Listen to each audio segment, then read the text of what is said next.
I'm Vanessa Franko with the Press Enterprise. I am joined by Tyler Glenn. You might know him as the lead singer of Neon Trees.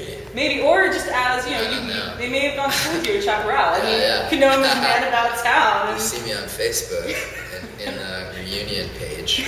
Well, you guys are here. You're doing a really special show tonight at Vista Murrieta High School. And it's benefiting the extracurricular activities, and it's just so much buzz about it. Like, tell me a little bit about, this is a hometown show for you. What is it like to come back to? It's great. I think why we wanted to do it was we'd always figured we'd like to help one of our schools, and then none of us went here, but our sisters and brothers went here, and I guess our schools never were interested in when we kind of reached out. And this was a couple of years ago, so maybe we weren't something on their radar. But so finally when Vista reached out, they really made an effort to make it happen.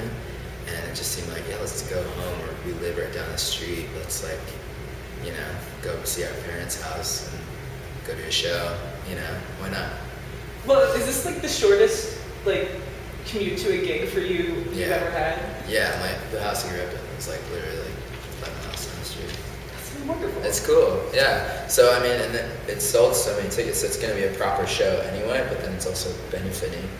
And it's graduation yesterday, so it'll give people something to do to celebrate. So I think you can't go wrong. It's going to be good. And it's kind of exciting, because you and I talked about this before, in this area there aren't a ton of venues for kids to see music, so it makes the show even more important. I think that's another thing that's definitely in my mind, because I remember growing up here playing in crappy bands, or being by myself and playing acoustic shows, but you really had coffee shops, juice bars, and the occasional rec center show.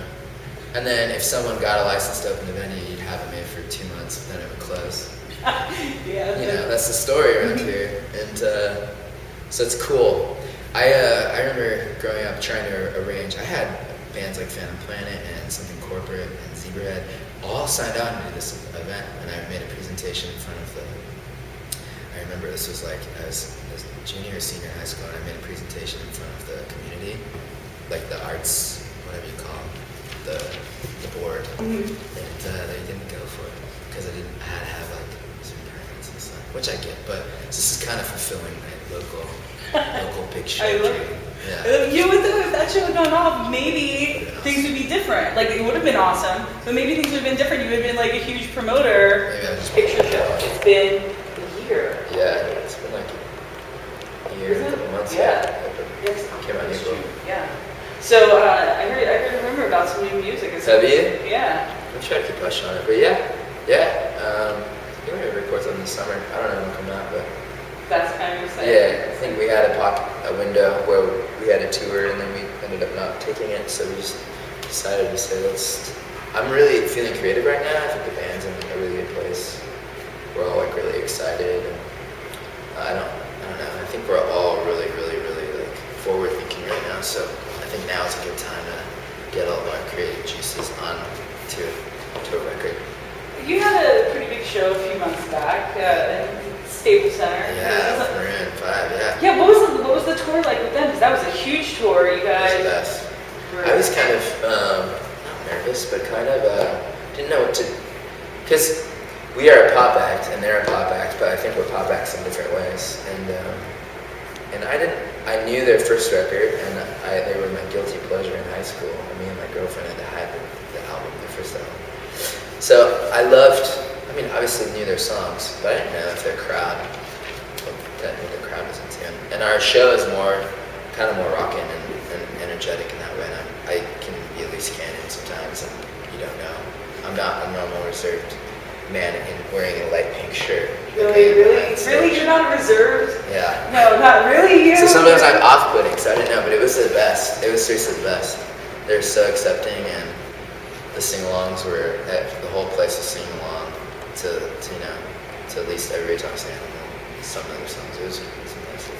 Well, you guys are always, every time we talk, you always talk about things that you gained from the road. Every time you talk, there's something new that you've learned. What have been some of the things in your most recent experiences where you've had some lessons that have come from time on the road, and just, you guys are maturing as a band now. Yeah, I look back at our first tour was with 37 Vista Mars, and then we were kind of thrust into it.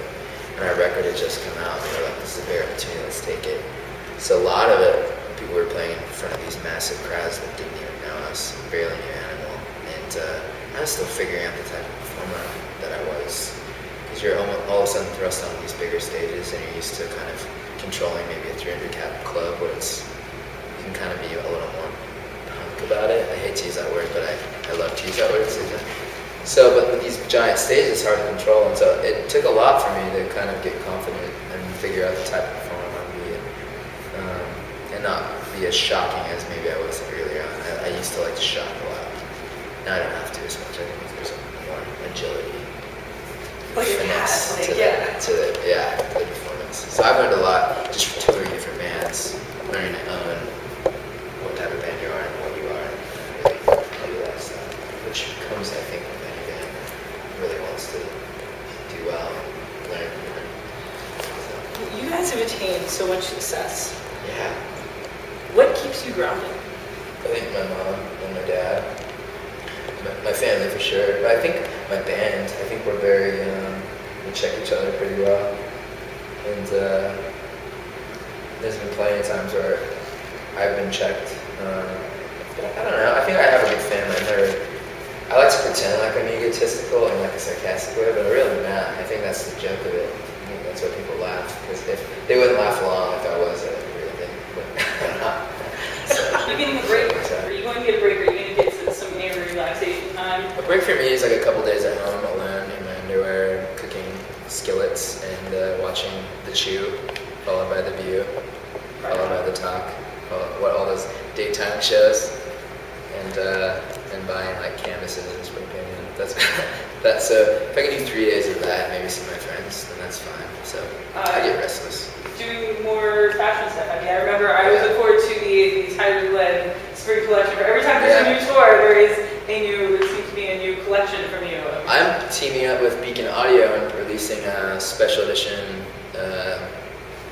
portable sound speaker and case that's very reflective of my style. So I won't give away too much, but I'm really excited that I get to get into that. And I met with them this week, so it's a Neon Trees Tyler Glenn edition. Really cool. That's cool. Yeah, it's really weird. Thank you so much for taking the time to talk. Thank you. You'll be able to see photos from the show at pe.com/iGuide.